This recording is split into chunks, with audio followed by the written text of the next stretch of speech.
you worked on the Love album with Diddy. Um, Right. and I think about that album, and it's an amazing album across the board. But what I Yeah. know, I mean, obviously, with all the stuff that's going on with him, my heart goes out to all of the creatives that put that album together, the songwriters, the producers, and some of these songs have not had an opportunity or won't have the opportunity to be highlighted the way that they would before if they had been, if they weren't, I guess, attached to his name.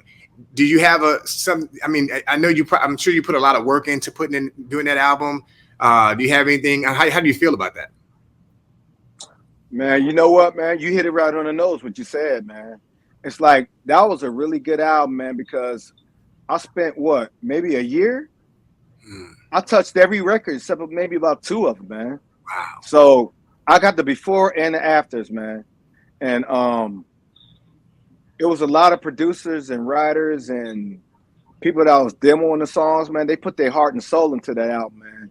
And you're Yeah. right, it's not gonna get just due because what he's going through overshadowing that album, man. And that was a good album, man. You know what I'm saying? But it's It's one of just them things, man. a lot of collateral damage. Oh, can we talk? Can we talk? R&B. Yo, what's up? It's your boy Ian Vaughn, the R&B ambassador, and season 2 is here, baby. We're back with all new conversations, fire takes, and deep dives into everything R&B. Get ready for exclusive interviews and maybe even a few controversial debates with your favorites. So if you're ready to elevate your R&B experience, do me a favor, hit that subscribe button now. I got one question for you. Can we talk R&B? Yo, what's up? It's your boy Ian Vaughn, and welcome to another episode of the Can We Talk R&B podcast. And once again, I am extremely excited. We're doing this one a little bit different. This is a virtual one, but I'm telling you right now, it's one of the most special ones that we've done so far. I'm super excited because we have one of my favorite R&B producer, contributors, songwriter. This guy is undoubtedly a legend, an icon in his own right. And, we're going to have a conversation about all his amazing accomplishments in music. 500 million albums sold, 3-time Grammy Award winning producer, Tim Kelly.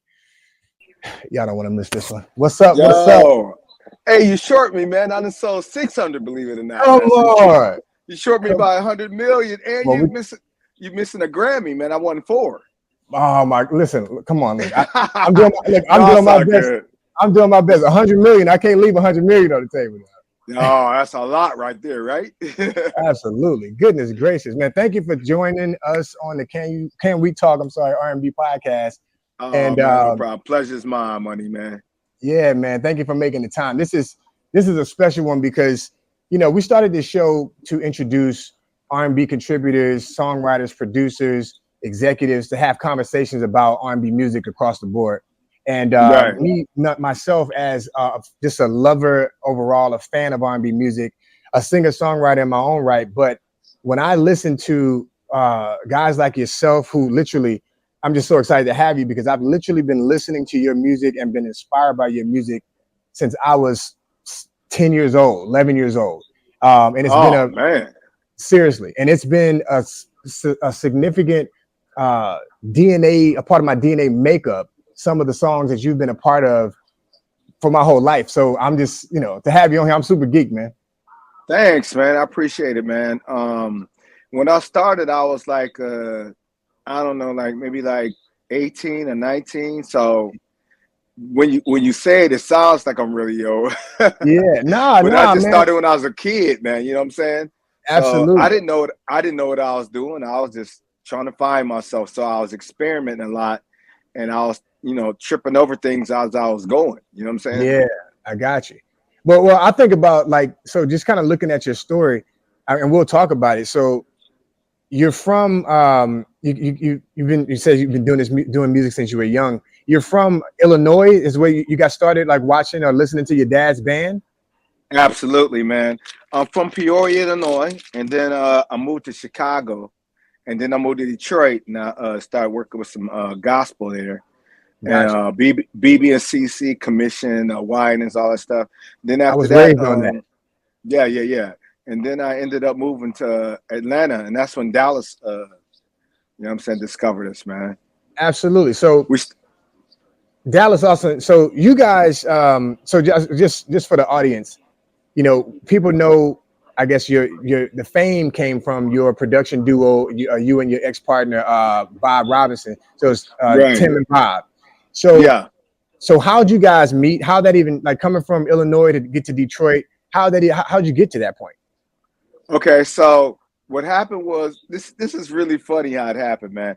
Okay, but we had a mutual friend, and we all met at the mall. But really, what really jumped it off is, believe it or not, man, this is gonna sound crazy when I say it, but man, God must have had it in the cards, man, because I met his sister and didn't even know that it was him. So Wow. she came down to the basement, and I was just messing around on my keys and all that, right?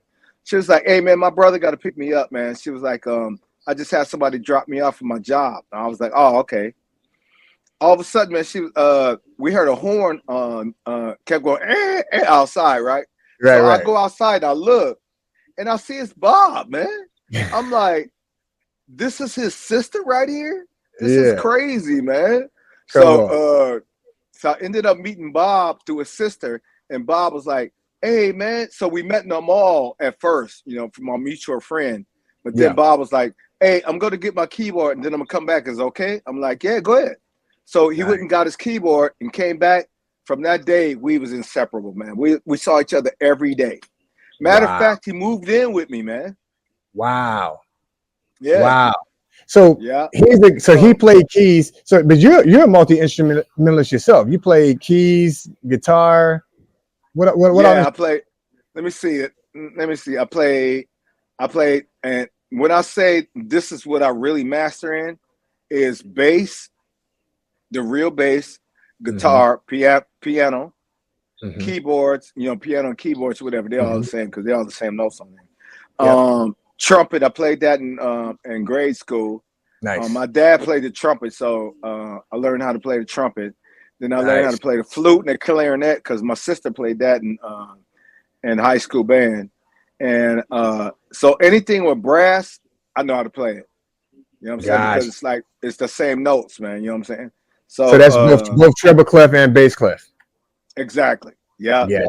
Gotcha. And then so like all them exotic flutes and all that, I Yeah. really just played some notes and then I just sample myself. Come on. So Yeah. these weren't okay. So we about to get into the nitty gritty. I know a lot of these records that I really love, and I don't want to get ahead. So these are mostly live instruments. So it's not like these aren't just synth sounds or sounds that you found on the keyboard. Oh You actually use a no, live plate. Wow. not at all, man. It was me like doing some, playing or like I sustain a note Yeah. and then I just hit record, man. And then after that I EQ it and all that, and then that was it. I can feel that in the music because one thing I think is so special about your music is it feels alive. Like even if it's just a 4 bar or whatever 8 bar loop, it still feels alive. It doesn't feel synthetic like a lot of these other tracks from some of these other guys. Like it feels like real instrumentation played, and I can feel that flavor all over the records. And you know what you saying, that's what we prided ourselves on, is that Bob can play a lot of instruments too. Yeah, So we was basically like a 2-man band, man. Like yeah, when we press record, like if he was on a piano yeah. and I was on a guitar or the reverse, you know what I'm saying? We just played Nice. all the way down. We never sequenced our stuff unless it was like we felt that it needed to be real hip hop, you know what I'm saying? Because you Yeah, know how hip hop is, man. It's like just like what, maybe a 4 or 8 bar loop, maybe absolutely. 16, Yeah. depending on how you want to make it feel. But Hmm. like you cut it up to sample and then you just did like about like 8 or 16. But Yep. usually, man, we went all the way down, man. We Wow. went all the way down on the record, man. So I would lay the drum track, and then me and Bob just go all the way down, man. So So he'll play and I'll play, and then when we done, we'd be like, okay, we just did like the olden days, man. We'd be yeah, like, okay, Now I get on the bass and then you play the guitar. You follow me and I'll follow you. So we go all the way down. You know what I'm saying? And then Nice. we'll listen to it and be like, okay, now we'll find a pad from a keyboard, and then you find another sound, and then we know to, go all the way down on the song, man. So that's what we Absolutely. ended up doing, man. And that's why That's crazy. that's why I feel like that, man. You know what I'm saying? Because we prided ourselves in like to just like make the song really breathe, man, by Yeah.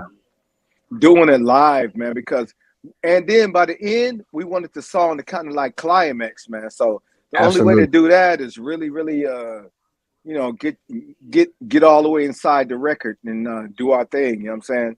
Do you feel that And some of the essence of that, like where were you, where'd you get that inspiration to do that? Like, was it some of you mentioned, and I wasn't aware, you worked with older commission stuff, BB and CC, the Winans.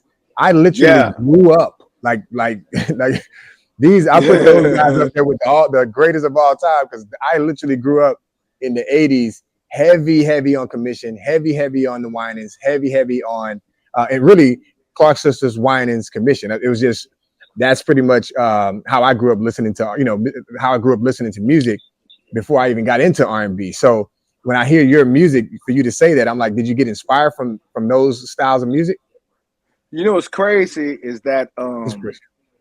my dad's groups, man, they learned from Earth, Wind and Fire, which I ended up working on later on, and I got them a Grammy with a song called Hold Me. Come on. So yeah, man. So Earth, Wind and Fire, Confunction, Slave. So at the beginning, all that stuff was live, man. Yeah. So it's like, I watched my dad's band. They had two guitar players, two bass players, two drummers. Oh, So, wow. I learned from watching them. Master So musicians. Yeah. yeah. So all that was funk, man. And then when I met Bob, that's when I got into commission and the whinings and all that stuff. Gotcha. So Nice. we just mixed it all together in the pot, man. Mixed Nice. with Jam and then Jam and Lewis, man. I always was like, you know what, man? I want to be like them, man. Yeah. I'm gonna tell you, man. When I first heard Sunshine from Alexander Neal, that's Come when I on. really found out, man, that I'm like, I want to be a producer, man. I mean, every Come time on. that song come on, man, I started crying for no reason, man. Man, that's amazing. Cause of the way they pinned it, man. I mean, it's pinned so great, man. And I already knew how to write, but that made me a better writer because I really honed in on that craft, man, after I heard that song, man. You know what I'm saying? So when I met them, I told them that, and they was like, man, I have to tell you a story, by the way, later on, man, but it's tripped out when I met them, man. It was really tripped out, man, because back then it was no outlet to be a producer, man. You was just looking on the back of albums, man, seeing who was on the back. You know what I'm saying? And then you'd be like, okay, that's an engineer on there. Hey, Jimmy doing the engineering? Okay. Oh, the keys? Dang, Jimmy doing that? Oh, wow, okay. Percussion? Terry doing that? Keyboards, Terry doing that. So they was a two-man band too. So I really learned from those guys, man, a lot. You know what I'm saying? They taught me indirectly and directly, man. So I think the last where we stopped, I was asking about Jimmy Jam and Terry Lewis being like big inspirations for you guys. Yeah, man, they was, man. It was a big inspiration because, well, you know what? Bob didn't even know anything about him, man. I introduced him to Jimmy Jam and Terry Lewis, L.A. and Babyface, Gambling Up because his Wow. his mom didn't let him listen to him, man. He couldn't listen to secular music, man. So I knew him from the beginning, man. Only one like from the Dynasty era. Then they ended up doing let me see, Climax. Then that was when they was young, man. Yeah, You know yeah. what I'm See, saying? that's Then crazy. So then they went to Alexander O'Neal. Then let me see after that they just are going to work, man. Janet. Yeah, But Janet before Jackson. Janet, man, they did Human League, New Edition. Yeah, that's right. New Edition. That's right. Yeah, so they put some work in before they got to Janet, man. Yeah, that's right. I mean, I look at them. I definitely revere them as one of my all-time favorites as well. Yeah. So when I think of them, I think of, even L.A. Reid and Babyface. I think of all these great production groups, Gamble and Huff. I think of Tim and Bob. I like And you legit. go ahead. No, I'm saying legit. And I think when I put it in any category, and I'm thinking of all these great production duos, I put you guys right in that number. And you know what, man?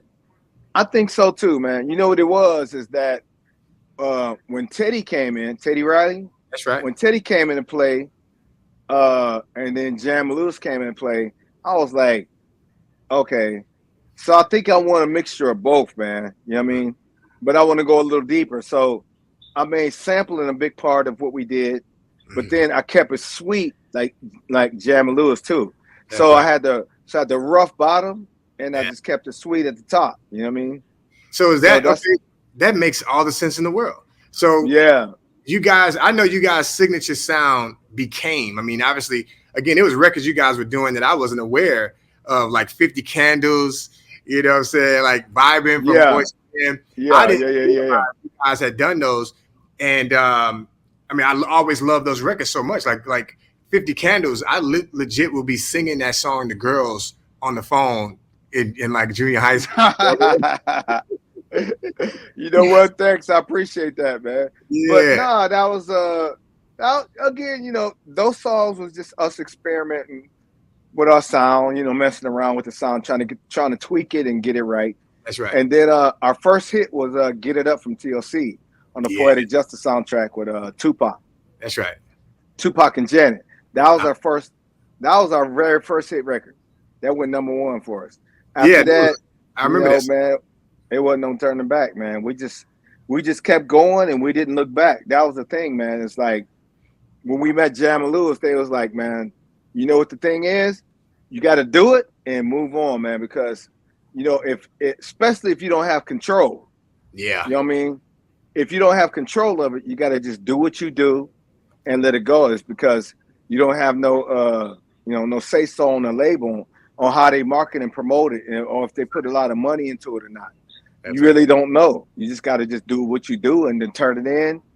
And then I learned how to let go so you can be ready for the next person that's going to come, man. You know what I'm saying? Absolutely. So let's get back to that. So the first hit was TLC. Coming from Detroit, you left Chicago, got to Detroit, started getting your feet wet, you and Bob. You moved to Atlanta and you team up with Dallas. Like, how'd that happen? Like, how that transition getting to Dallas, and becoming a part of that collective to get to where you guys got that first big hit with TLC? That's a good question, man. Let me try to shorten it up a little bit. So what happened was a boy, when we was in Detroit, our boy Paul, he was telling us that what happened. He was like, hey, man, Dallas looking for some producers, man. We was like, yeah. He said, yeah, because my friend Randy Rand, that was signed to Jam and Lewis, he was signed to Jam and Lewis as a staff producer. But he had a head-on car accident, man. No, I think it was a semi, man, in the morning, man, when he was leaving the studio, man. So they was like, he looking for producers. We was like, for real, Dallas is? So me and Bob talked. We talked a little bit. We was like, man, you know what? We didn't came this far, man. Let's just go and just go down and just take a chance, man. We didn't even know we didn't even know where he lived. We didn't know nothing, man. We just on ball tires just took a chance and went on down there, man. Let me ask you this real quick, and this is just off the cuff. You say your boy Paul. Are you referring to Paul PDA Allen? Paul Hill. Paul Hill. Okay. Yeah. Are you a singer? He was a singer in this group that Randy Rand was in. Gotcha. So he took their place. So what happened is that Paul was he said, man, you know what? I got to go back down there next week. He said, man, I got to record. And I'm recording right in Dallas' studio. Gotcha. So we was like, oh, okay, cool. We'll meet you there. You know what I mean? So I'll never forget. It was January. It was New Year's 1993, man. Wow. So everybody celebrating, man. But me and Bob had laser focus. We was like, we got to meet Dallas, man. Yeah. So we stayed with Paul the first day or two. Yeah. And then after that, he went back to Detroit. So we was stuck with our car, man. We was just sleeping in our car, man. Wow. So then we knew where the studio was at because we was dropping Paul off. But then we would just be sitting right there, man. So when we saw Dallas, man, we was like, "Hey, yo, man." And then I guess he just jumped in the car because he was used to people just coming up to him, right? Yeah. So then, so Paul got us in the studio finally. So he was like, good. So then he was like, hey, man, pay the joints, man. He said, man, don't be scared. Just go for it. Yeah. So we ended up playing some joints that he did. And then we did something that Dietrich Haddon, gospel guy. Yeah, I know Yeah, Dietrich. So Dietrich was only like, what, 14 to 15? So he did like about like, I don't know, maybe 5 of our demos for us, 5 or 6. So I played all the ones that had the singing on them too.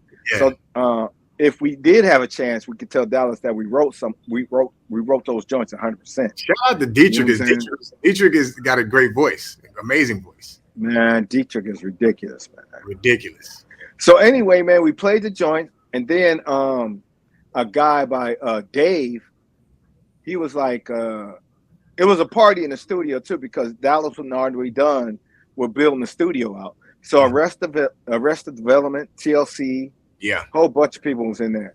So then Dallas had a hoodie on, right? And he was playing the cards with some girls. Yeah. This whole crowd that was right there. Yeah, yeah. So then he started whispering to Dave, right? So Dave was like, hey, yo, he was like, you guys, he said, go in this room right here. So we went in this room, man, this meeting room, and it was a long glass table, right?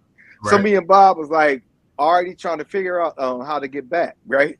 Right. So Bob was like, yeah, I can call my uncle, man. Maybe he'll give me 50. I was like, okay, maybe my mama give me 52, man. You know, we was like go back and forth trying to figure out how we was gonna get home because we thought they was just gonna tell us and gonna lay it down easy on us, man. You know what I mean?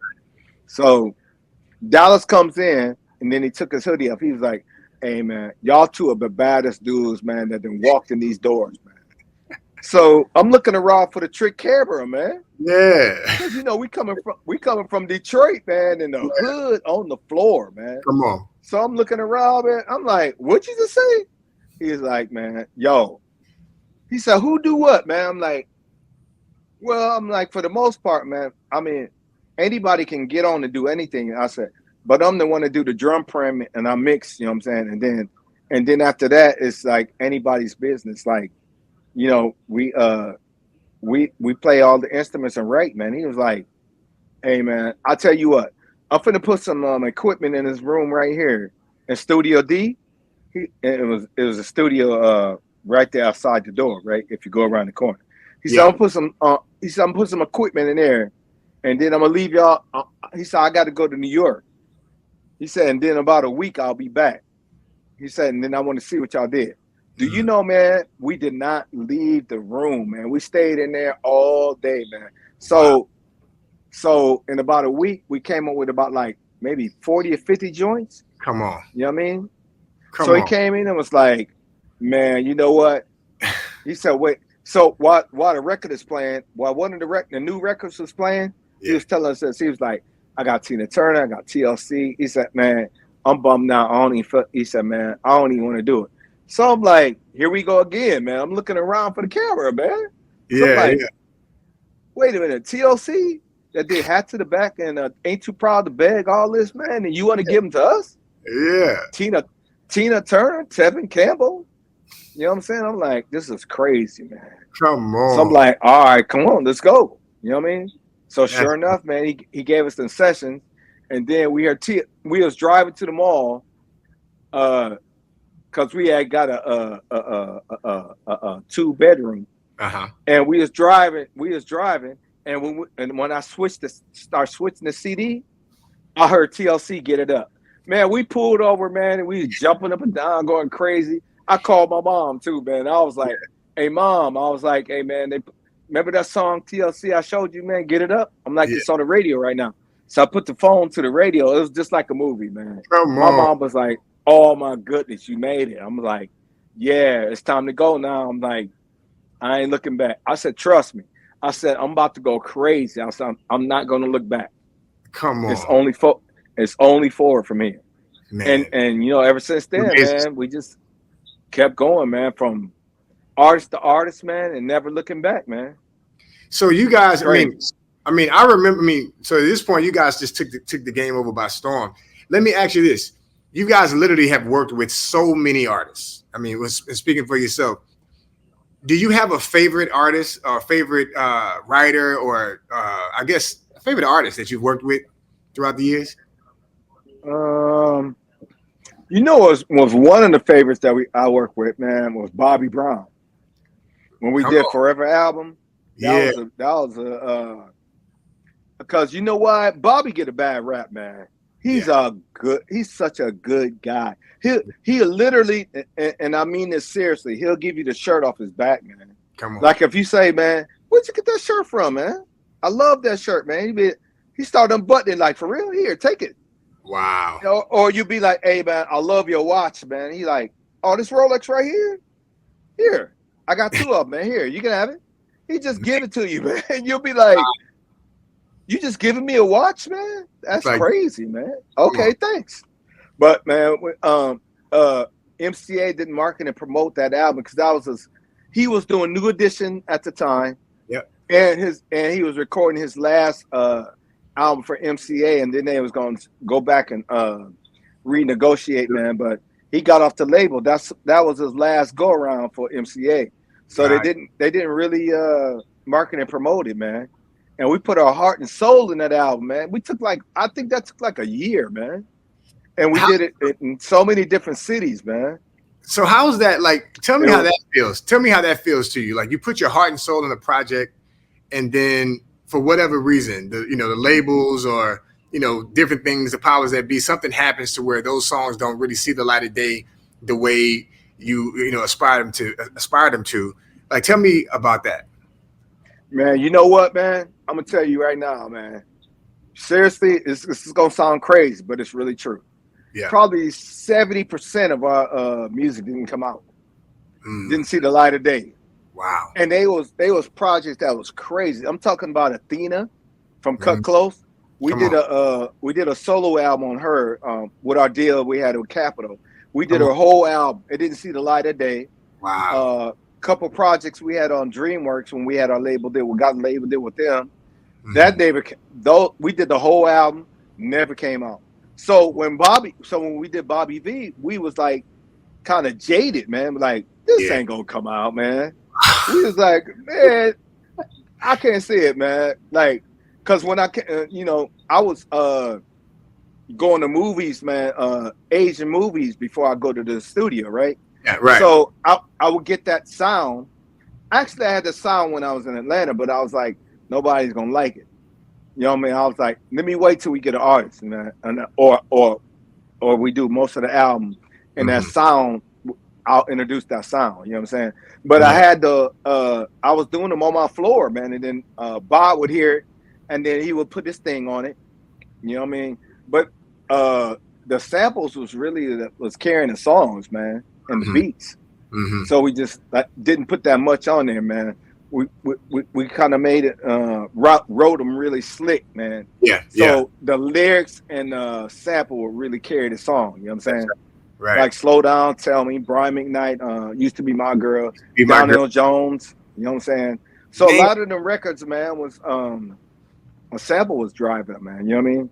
When I think about Tim and Bob, or think about Tim Kelly specifically, I literally think you guys have created some of the greatest R&B songs of not just a generation, literally of all time.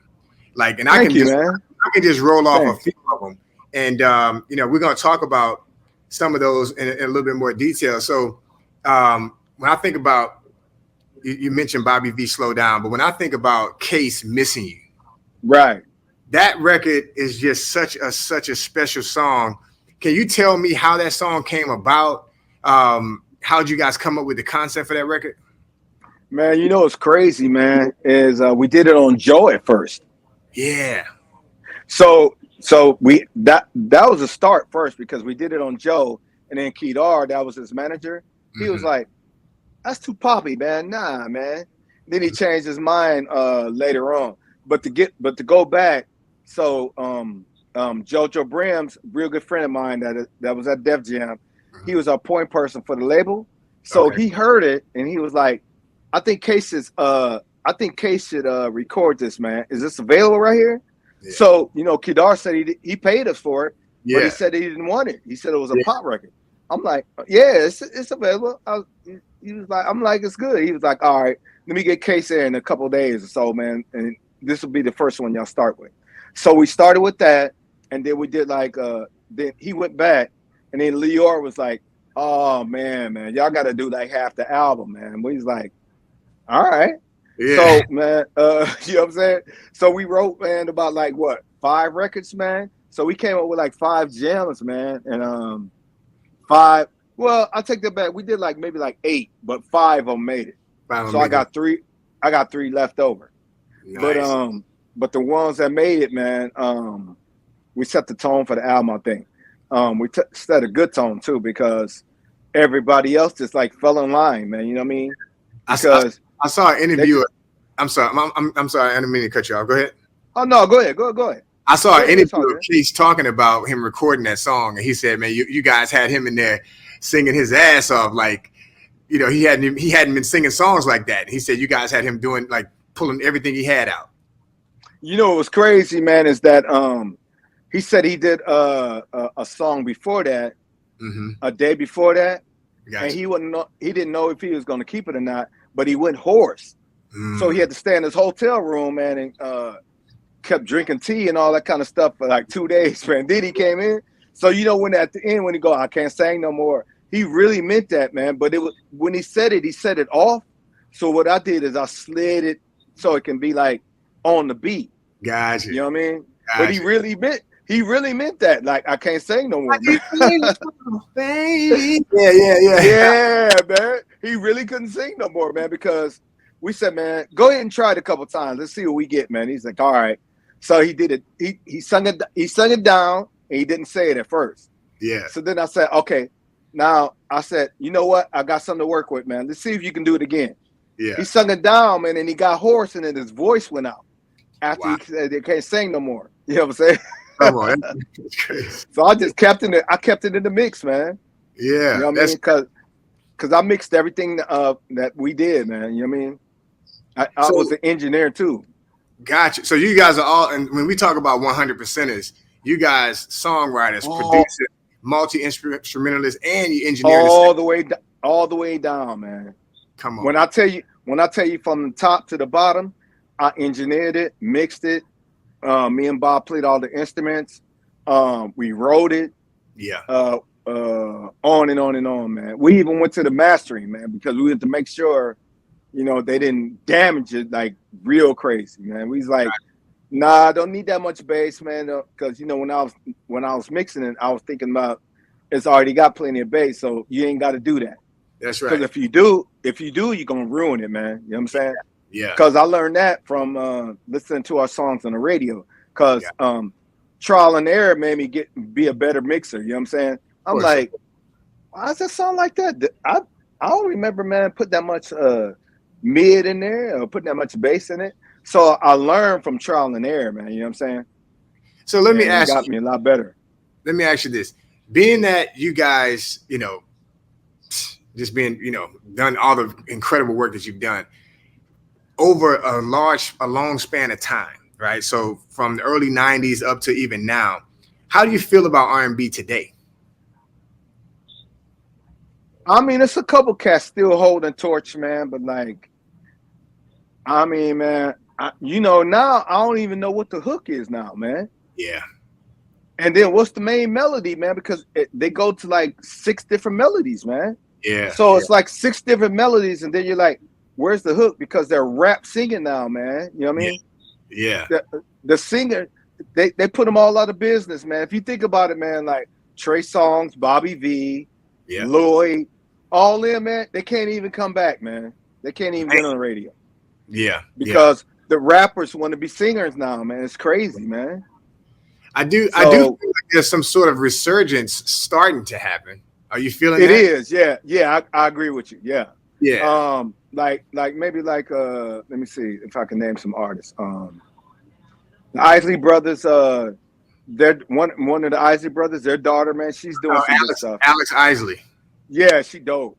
Amazing. Real dope. Amazing. She's dope, man. Yeah. So her, and then her, so Her. Absolutely. she could play the guitar, and She's fantastic. she's bringing melodies back, man. She Yeah. ain't really doing all that stuff that everybody trying to Right. experiment with. Let me see who else if I can think of. Money Let me Long. see. Money Long, yeah. Mm-hmm. Lucky Day. Lucky Day. I'm about to work with him. Matter of fact, too. I can't wait. Come on But now. I Come said, on. that dude is bad, man. Oh, he bad. Yeah. He's really good too. Let me see. It's a handful. You're right. It's a handful that's coming back. That's bringing Yeah. it back, man. But Yeah. for the most part, man, everybody want to try to do what everybody's doing, man. So Yeah. it's like here today, gone today, man. It's crazy. It's crazy. You only gonna get you only gonna get, man, so much, man. Like it's coming around right now. It's like a carousel. You know what I mean? Yeah. Yeah. It's coming back around. It's coming back around to real good music. What you gonna do then? That's right. If you was doing that trap rap, Yeah. when it come around to real singing and real music, what are you gonna do? You know what I'm saying? You're gonna have to get somebody else to really do your music. We're gonna That separate really know how to do it. from the tears. Yeah. So Yeah. you worked on the Love album with Diddy. Right.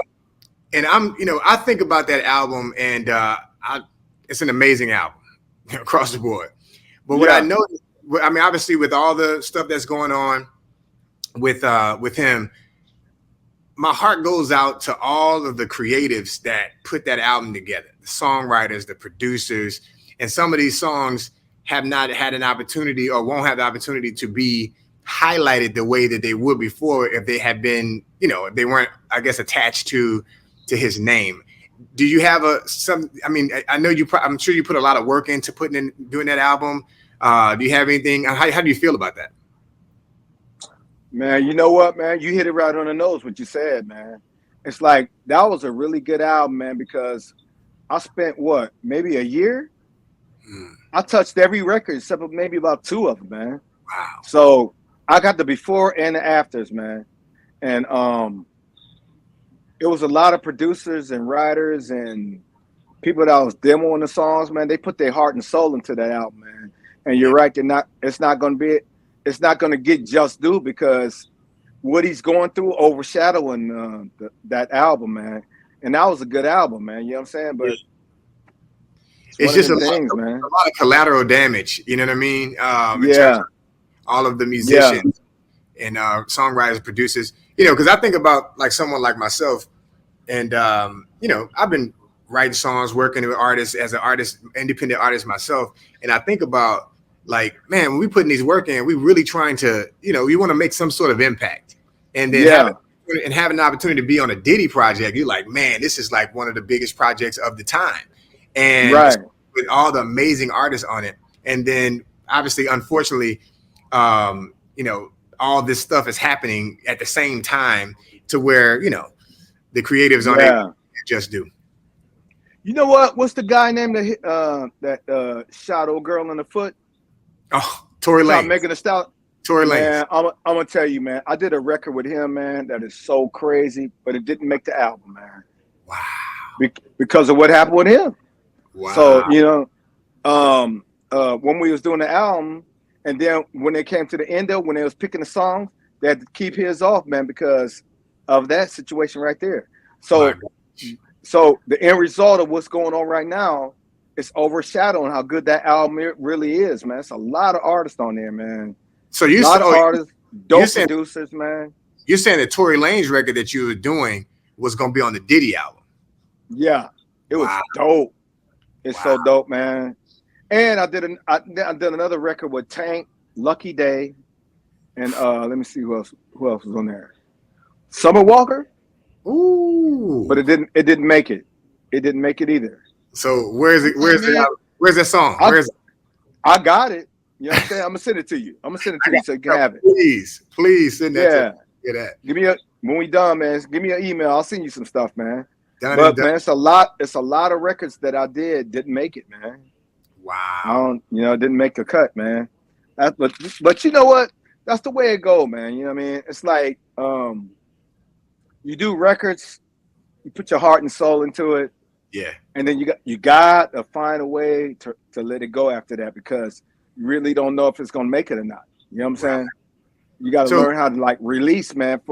Because when the next artist come in, you don't want to be thinking like that. Like, yeah, dang, man, is this gonna make it? And then that's gonna affect, man, how you produce. creativity. Yeah, Yeah, you ain't gonna get real creative, man. Your juices ain't gonna flow, man, because you're gonna be like a wounded soldier, so to speak. You know what I mean? You're gonna be like, man, nah, man, don't get that creative because it ain't gonna make it anyway. wow. So you gotta learn how to release, man. And I just learned continue, that at an early stage of my career, man. You know what I mean? and just continue creating. Yeah. Just be like, man, you know what? It is what it is, man. Got to move on. Got to do what you do. Let it go. Don't even think about it until, somebody call you and tell you it made it That's or it right. didn't make it. You know Yeah. what I mean? Well, let me You ask you got to this. move, but you got to move on though, man. Let me ask you this. Who haven't you worked with? Like, it sounds to me like You know, every. hey, you know what's crazy, man? I worked on a lot of people, man. But I got a call this morning, man, that made me smile, man. You know who and I haven't worked with her, man. You know who that is? Who's that? Fantasia, man. Fantasia is so dope to me. I Yeah. just don't think that she got the right She never had the right records to showcase how dope she really is. Yeah. You know what I'm saying? So I can't wait to work with her, man. I got a call this morning, man, and said they wanted me to do some joints on her. So I Yeah. was really happy about that. I'm like, you know what? I could really get her right, man. I could really get her shoes on her feet right, man. You know what I'm saying? So to speak. Yeah. Because Missy did one, and then that one, it was another one that was pretty good off her first album when she made it. And I know. then after that, you don't even, when you think of Fantasia, you just think of in concert she crazy.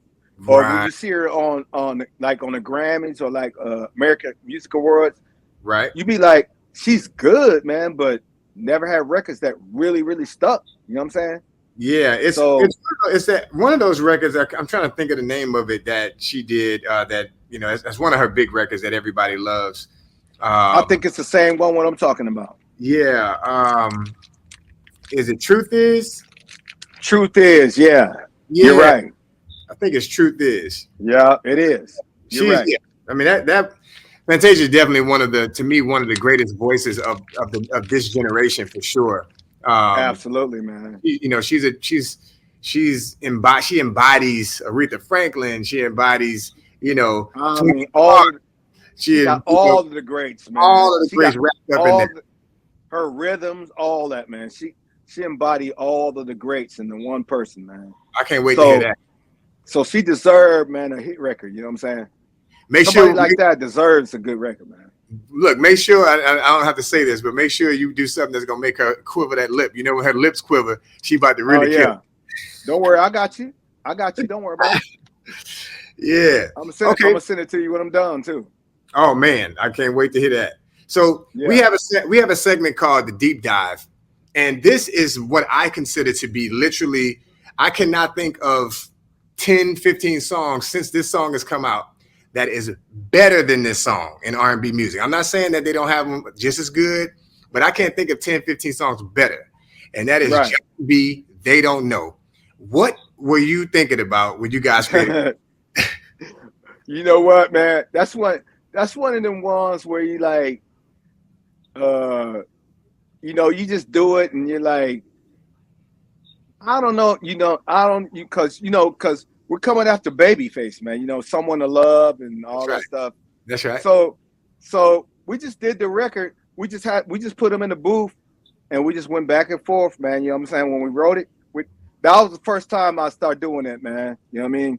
Yeah. Like not putting the lyrics down on paper because you're actually thinking that everything got a rhyme on the end, not knowing that if you got a good melody, that rhymes itself. You know what I'm saying? So he starts scatting on it, and then we start giving him some words, and then he start adding some words to that, and then we got to the end, and that's how we wrote the song.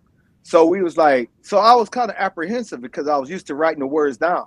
Mm-hmm. So he was like, "Do we think that's dope?" And then John was like, "I think it is, man." And then you know what I mean? They put out "Don't Say" for a single, and it didn't do anything. So they told us to go to another album, right? And we was like, I said, why don't y'all white label what we did, man? One of them songs, Bad Girl, or They Don't Know, white label something. Let's see Yeah. what happens, man. And before we go to another album, they was like, man, you know what? For what's that gonna cost, we gonna do a whole nother album. I said, but you know what? The whole thing of doing an album, man, is getting a hit record so it can slide into the next record. That's right. So let's just see what happens, man. They was like, all right. So they just white labeled and sent it out to the radio stations, right? Mm-hmm. How about, man? It was just like poof. In about like 2-3 weeks, man, it was like top 10. And then in like 3 weeks, and then like maybe another week after that, that's when it was number one. So start going number one in different countries, all that, man. That guitar lick, bro. Like you know what? I sampled that. I sampled me and Bob playing, and another person playing on it. Gotcha. You know what I'm saying? So I sampled ourselves, man. That joke has had me in a chokehold since 1997. I'm trying to tell you. That song. Wow, that's crazy. Yeah, dude. Come on. You know what? It was the same thing what happened with So Into You, man. We just did it. We did it. Didn't even think of it, man. I didn't think it was going to be a hit. You know what I mean? I didn't know what our label really thought of her because we didn't know them too good because we never did anything for Quincy Jones' label at that time. Yeah. So we was like, we just going to do the record and let it go and just see what happens, man. All of a sudden, man, like maybe, I don't know, like 2 or 3 weeks later, because Brenda Ritchie, Lionel Richie's ex-wife manager. Okay. So she wanted to manage me and Bob. So she called us up and was like, hey, y'all got the next single. I'm like, oh, okay. So I still didn't think nothing of it, man. Yeah, yeah. All of a sudden, man, it just caught on fire, man. It was just one of them things that just went crazy, man. It's such an amazing... About 3 weeks, it was top 10. Then after that, it was in top 5. And then, you know, we're number 1. And then we're number 1 in different countries and all that. So, I don't know. We're just blessed to just have some... You know, you got to have I always say this, man. It's like you do the record, but you don't finish it, so you give enough room for God to come in and do his work. You know what I'm saying? That's right. That's right. So that's what we did. What they don't know, So Into You. Take Care of Home, David Hollister. Yeah. Going and on. So let me ask you this. Song. Let's get into it. Okay. Thong song. Oh man. You know what? I was looking at this wall. That's what made me say that because the placard's over there. But go ahead. Let's talk about it, man. Well, look. So we have a segment called Respect the Pen, and I was actually going to get into So Into You on that, but speaking about the thong song, how did you guys come up with that concept? The production was I remember when I first heard that, I was like, "What is this?" Like. I was already a big Drew Hill fan, but the production on it was crazy. Like, it was just out of here. You know what? At first, man, it was for Michael, man. Come on. I did it in Atlanta thinking about Michael, man. You know what I'm saying? The track. So when we got to LA, we had a trip to LA because we were just finalizing our deal with DreamWorks, right? Okay. So his manager is a good friend of mine, Kenneth Creer. He was like, hey, man, Cisco want to meet with y'all. I'm like, he already got a single out, man. Ain't he done? He was like, yeah, but he want to meet with y'all for the next album. I'm like, all right. He comes in, man. I played that song. I played that track, right? Then I went to the next one. And then Cisco was like, hey, man, go back to that first one, man. So I was like, oh, man, that was for Mike, man, because we got a session with Mike tonight, man. Yeah. He's like, just play. He said, okay, let me just hear it real quick.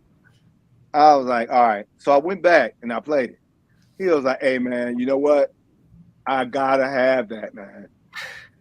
And then we was like, I said, man, you know what? We're going to show MJ later on, man. We got a session at 8 o'clock with Michael Jackson. That was the Invincible album. Come on. And he was like, nah, man, I got to have that, man. I'm like, nah. So he got on the plane, right? And he called. And so now we go to a restaurant, man. And he got on a plane back to Baltimore, where he's from. Yeah. And he called me from the plane. He was like, hey, man, you know what? Remember that first track that you played me, man? I'm like, yeah. He was like, man, I'll give y'all anything, man, for that, man. He said, matter of fact, he said, when I land in Baltimore, I'll get on another plane and come back if you tell me I can get it. I'm like, man, come on, man. He's like, what y'all want, man? He's like, man, I'll give you anything for it. So I just said a astronomical number, right? He was like, okay, cool. What's the number? Man, I don't want to say the number.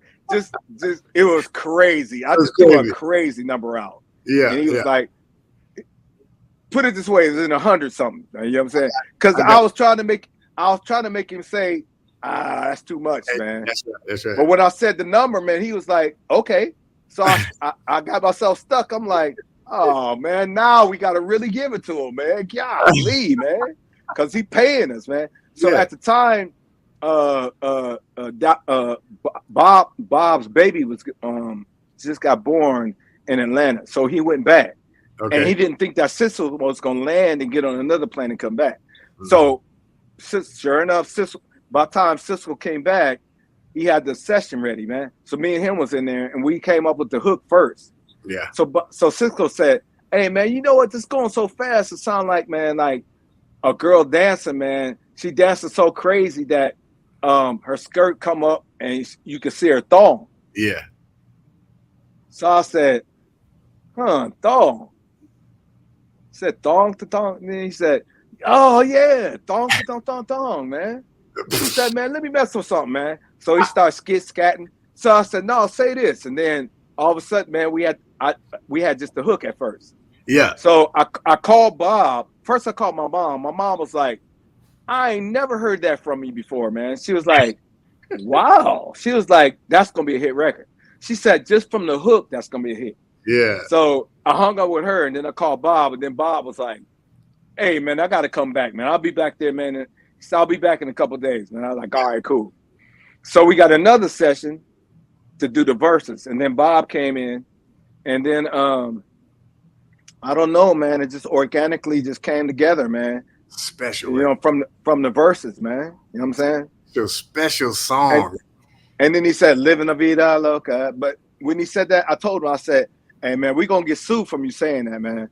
I said, why don't you change the melody, because you're doing the melody just like the song Ricky got. And he's like, no, I want to say it like that, man. I'm like, you sure, man? He's like, no, I'm gonna leave it like that, man. I said, all right, man. Wow. I said, you don't even want to try to change it? Like, change the melody? Make a long story short, man, we got sued, man, from them. And they got more percentage of the writers than we did. Luckily, they didn't touch the track, but they got some of the writers, man. Gotcha. So just for that one part. Just from that one part, man. They got like, I don't know, like maybe 30. I think they got 30% of the record, man. Of the 50 of the writers. Wow. Of the 50 of the writer share, yeah? Yeah. Wow. It's crazy, right? I told him that too, man. I was like, hey, man, we gonna get sued, man, because you saying the melody, living la vida loca. I said, man, it's easily if you change it, man, it ain't gonna, you know, it ain't gonna be that much significant if you change the melody. I have 15 melodies already ready for him. Yeah. And I gave them to him, and he was like, nah, man, I want to leave this melody in here like this. I said, you know, we're going to clear, man. He's like, no, we ain't, man. I said, yes, we are. No, we ain't. So who makes they sued the pants? They sued the pants off us, dog. Who makes the call though? Like, if you know they got to sample it. I mean, sorry, you know you got to get a clearance. Cisco saying no. Wouldn't the label catch that before they release the song? You know what? They said they already cleared and it was cool, but they didn't clear it all. They didn't talk to Desmond Child's people, man. You know what I'm saying? So, in result, man, we got sued out the butt, man. When I tell you, man, because 30% of 100%, you know, that's a lot, man. When you didn't write on there, you know what I'm saying, man? Absolutely. When you wasn't even there and you getting 30%, that's crazy. You wasn't even in the room. You know what I'm saying? You somewhere off in another country doing another record. Yeah. All of a sudden, you hear your Living La Vida Loca, and then you're like, okay, I'm taking them, man, to small claims court. All of a sudden, man, Hitting the got lotto. 30%. He just hit It's the like lotto. he hit the lotto, man. He wasn't even there. Wasn't even, you know what I mean? Wasn't even thinking of the song, man. All of a sudden, he just got some money. Wow. Every time it got played. So he got millions, man. Because let me see. I'm looking at that plaque right now. It was number 1 in about 40 different countries, man. Come on. Because the stickers was around that plaque. Here, let me see if you can see it. Let me turn it around. Can you see that right there? Yes. So that's R. Kelly at the bottom right there. I work with R. Kelly on that album, matter of fact. Okay. You Remind Me of My Jeep. Yeah. And Baby, Baby, Baby, all that. I work with that's you on Remind Me of My Jeep? Oh, yeah. Yep. You Remind Me of My Jeep. Baby, Baby, Baby. Religious Love. All that, man. I went through the whole album. Me and Mario Winans. That's when Mario Winans first came, man.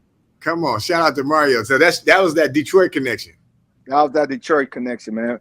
That's when Mario first came down. And then I gave him some of my sounds, and he cut it all up. And then he was like, hey, man, I'm working with R. Kelly because we was keeping R. Kelly's pit bull puppies at our crib. So R. Kelly asked us, so I already knew him because he's from Chicago, too. He was like, hey, man, y'all got a studio at Dirt, man? I'm like, yeah, we got Studio B, man. You can have our room, man, for the night. Yeah. So what happened was I went over there to check on Mario because I knew that Mario was going to work with him.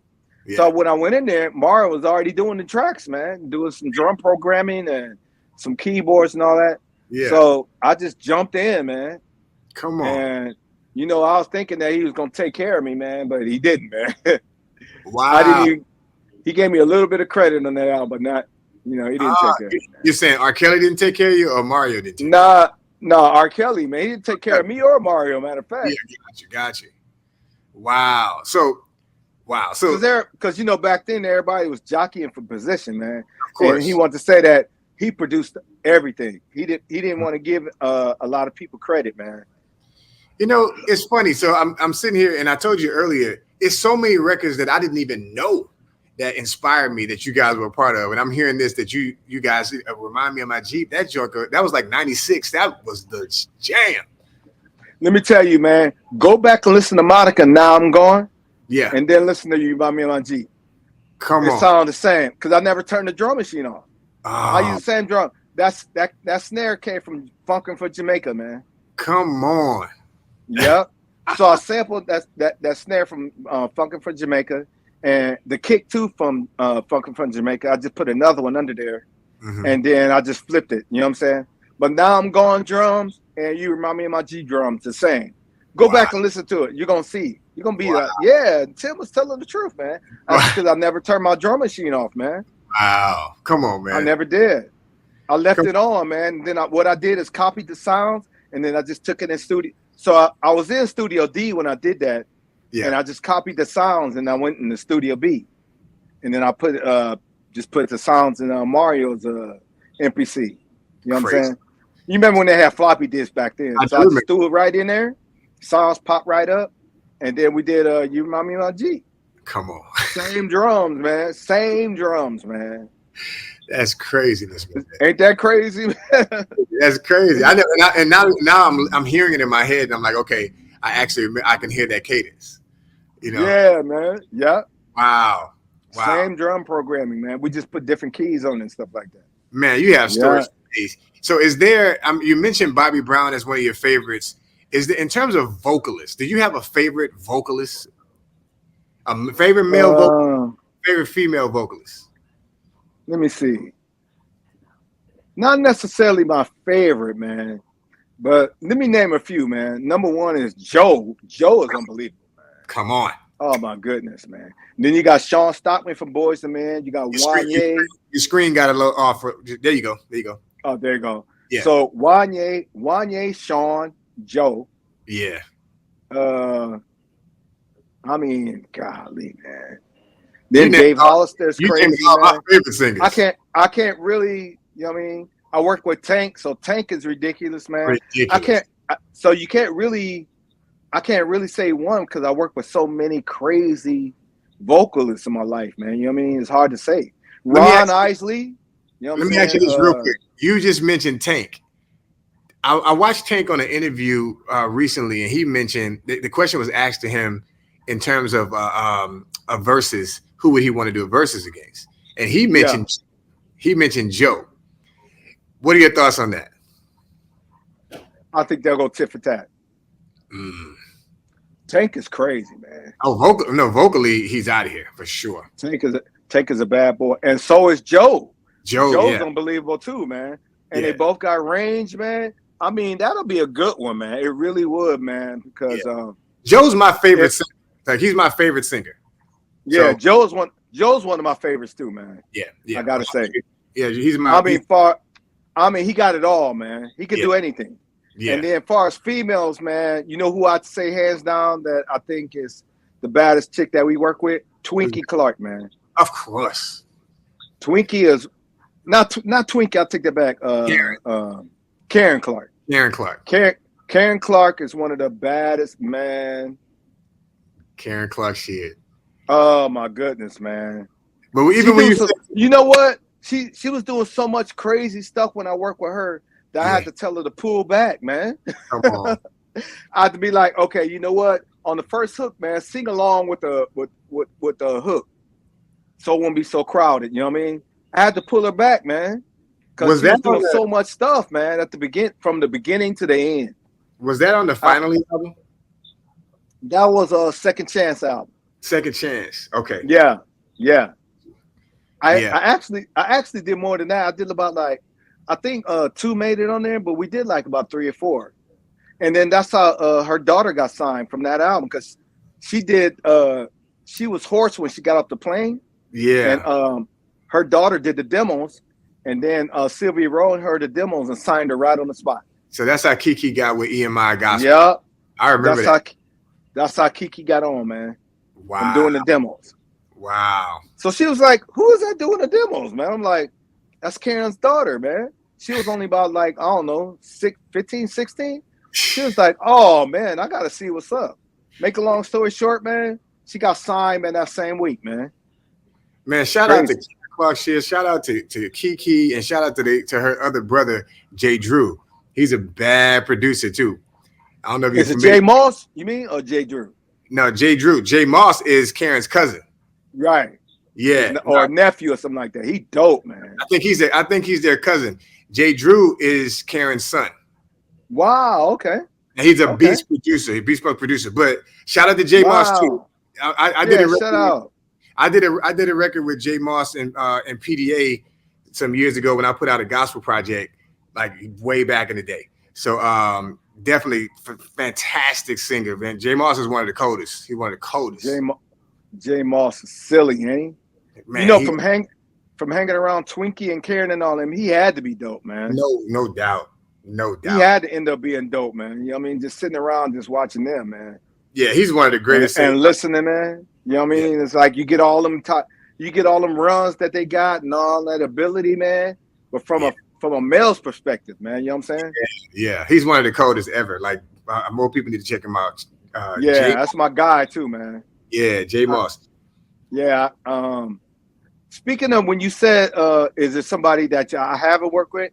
Yeah. I work with him indirectly, but I really want to get him in the studio and put my style on him, man. Ooh. Jay Moss will be a really good dude, man. I really want to work with. He's dope.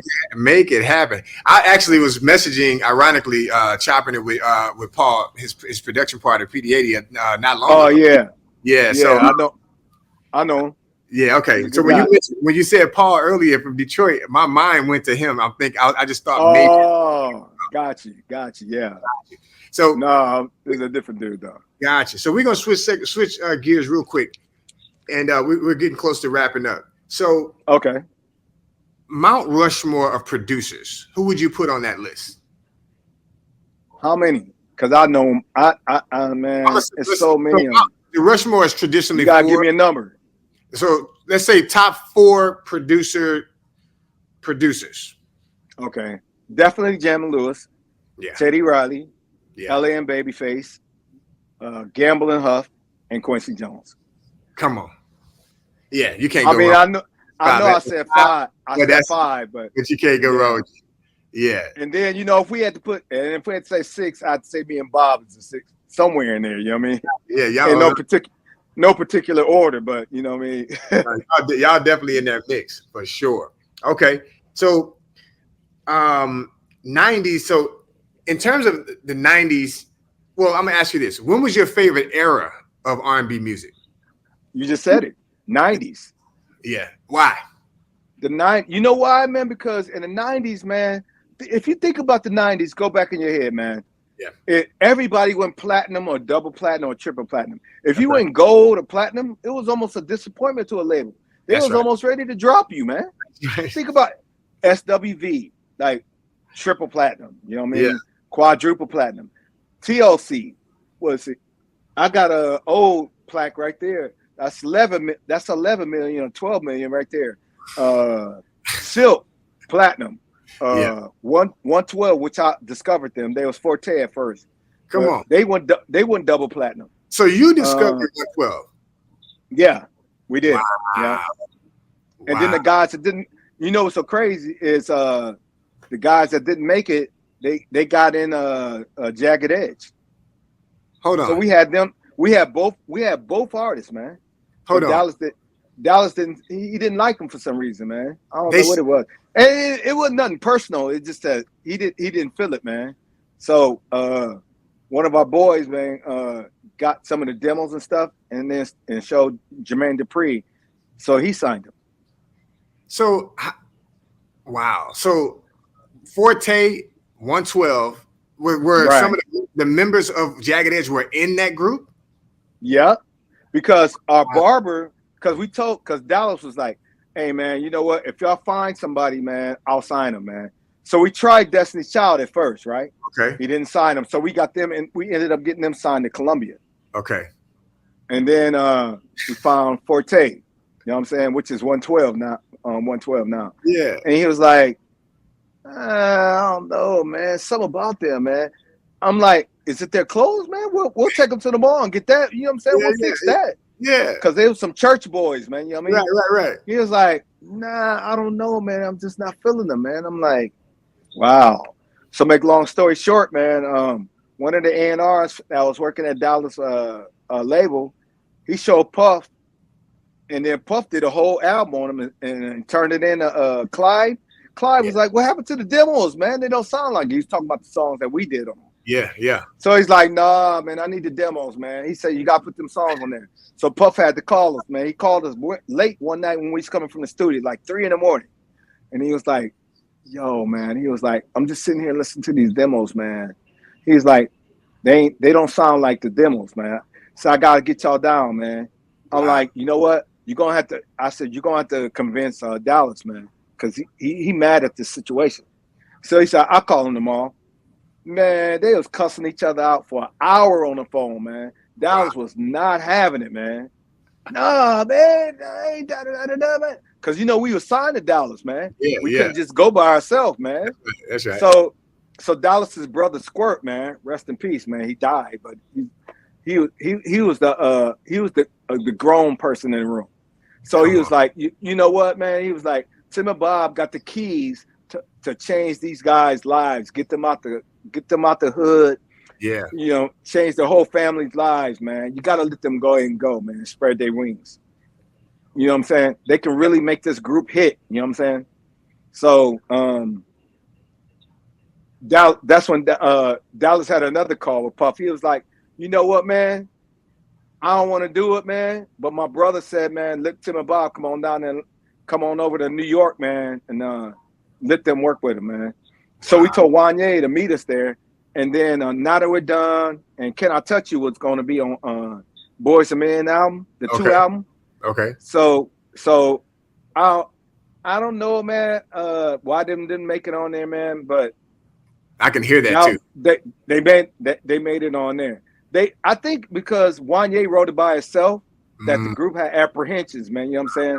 And then the other song, Can I Touch You, man? Him and Sean wrote it, and Nate and Mike wasn't involved. So if the whole group didn't write it, they had kind of weirdness about the situation.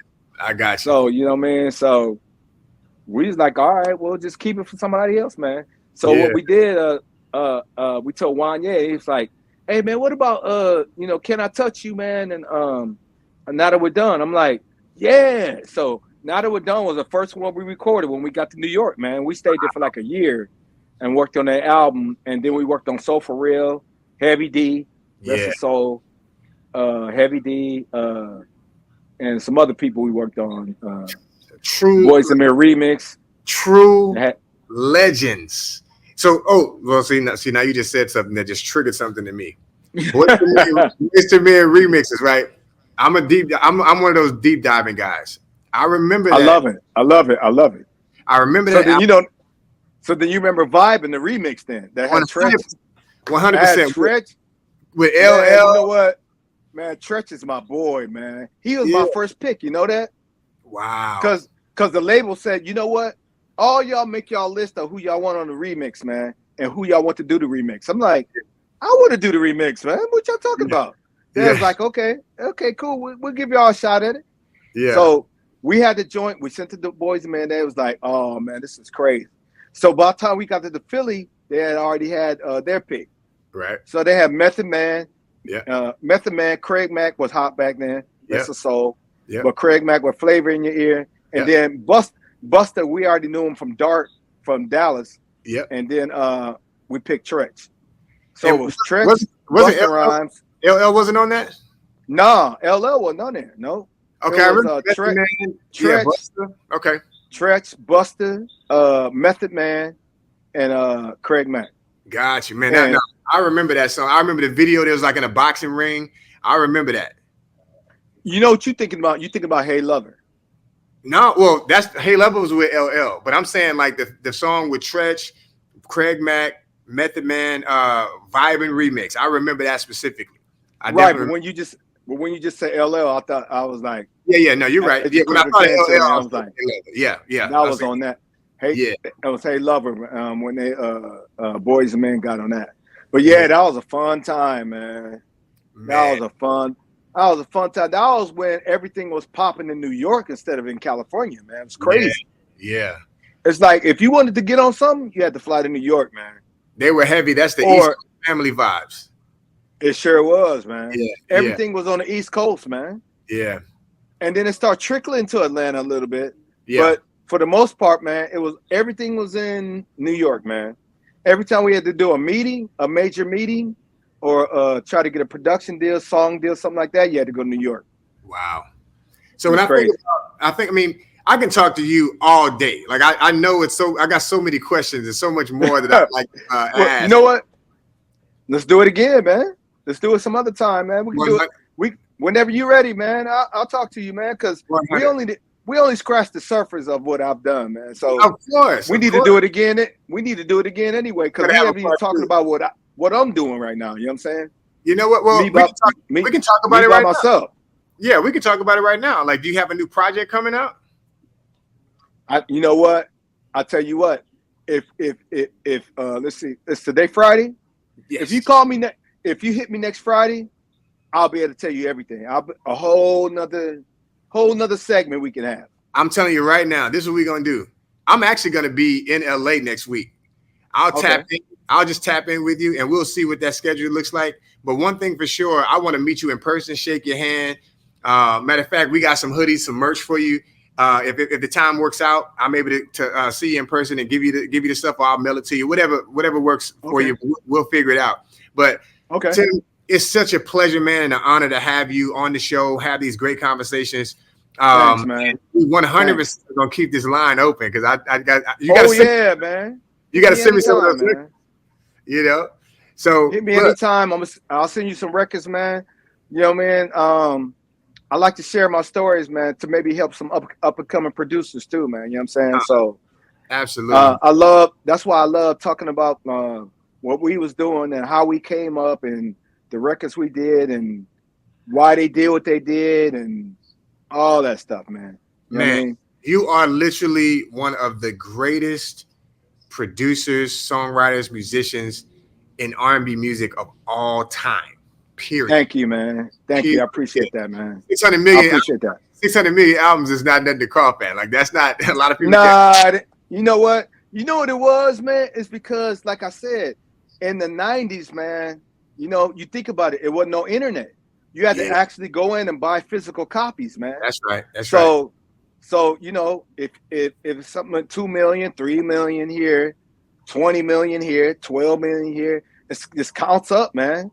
That's right. And you compile it all together. So most of our records was in the 90s, man. So when you see that balloon, 600 million records, it's like people had to really go in the store and buy it. Yeah. They couldn't stream it. Right. It wasn't no streaming. It wasn't no iTunes. It wasn't none of that, man, in the 90s. You had to actually go and buy it. You know what I'm saying? So that's why it's ballooned up like that, man. You know what I'm saying? Nah, man. Look, Tim, we want you as a partner. I call myself the R&B ambassador, and this is just because I plant my flag on this genre of music. And again, I look at you as one of the greatest of all time. And I'm just so glad to have you on the show and share some stories. We just, like I said, we just scratched the surface, and there's so many more questions I want to ask, but we'll definitely get back into it, and we will be in touch with you again to bring you back on. And you know, I just want the world to know Tim Kelly is one of the GOATs.